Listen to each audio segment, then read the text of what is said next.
Une action héroïque née sous la terre et longtemps restée oubliée. À Drancy, camp d'internement français, depuis août 1941, les Juifs sont emprisonnés dans des conditions terribles en attendant la déportation. Mais en 1943, le résistant André Hulmeau a une idée folle. Creuser un tunnel sous le camp pour s'évader, en voici l'une des rares photos. Hulmeau en parle à des hommes de confiance, des intellectuels mais aussi de solides gaillards. Parmi eux, Eugène Anchou, 19 ans, emprisonné avec son frère Louis et son père Oscar, un projet utopique selon eux. C'était utopique, mais si on n'avait pas eu cette pensée-là, on ne l'aurait pas entrepris. On ne fait rien sans utopie. Le moment est propice pour les conspirateurs. Drancy est en travaux. Son commandant, le SS Alois Brunner, est souvent absent car il supervise la solution finale.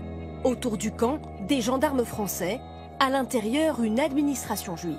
Ça rend ça possible puisque ils ont l'accès à la fois aux outils, l'accès aux caves, et que ceux qui sont censés les surveiller, c'est-à-dire le service d'ordre juif, est partie prenante de ce tunnel. Leur tunnel va faire 60 cm de large, 1,30 m de haut. Ils vont creuser et même boiser les parois. 40 à 70 personnes vont se relayer jour et nuit, un travail de forçat.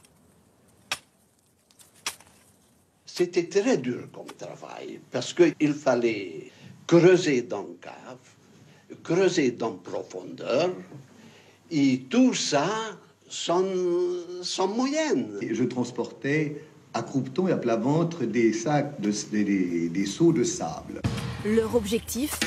Atteindre cette tranchée défensive de l'autre côté des barbelés pour rejoindre la route. Le tunnel est creusé sous le bureau du commandant du camp. On avait des camarades qui montaient sur le toit de Drancy pour calculer la direction où on devait atteindre l'abri de défense passive. Et on a gardé le sens. Pendant 2 mois, ils creusent. 38 mètres, plus que 3 mètres avant l'objectif. Mais les SS découvrent le tunnel. 14 tunneliers sont arrêtés et forcés de le murer, la mort dans l'âme.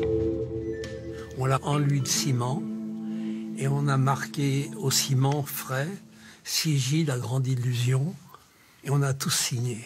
Preuve que les Juifs ne sont pas allés à l'abattoir comme des boutons.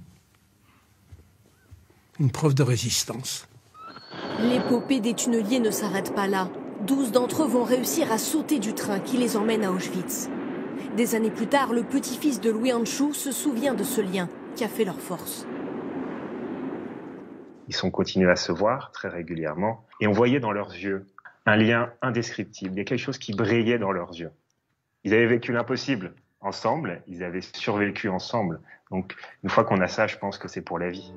Les héros de l'ombre, aujourd'hui tous décédés, sont retournés chaque année à Drancy avec leurs petits-enfants. Ultime revanche sur le destin.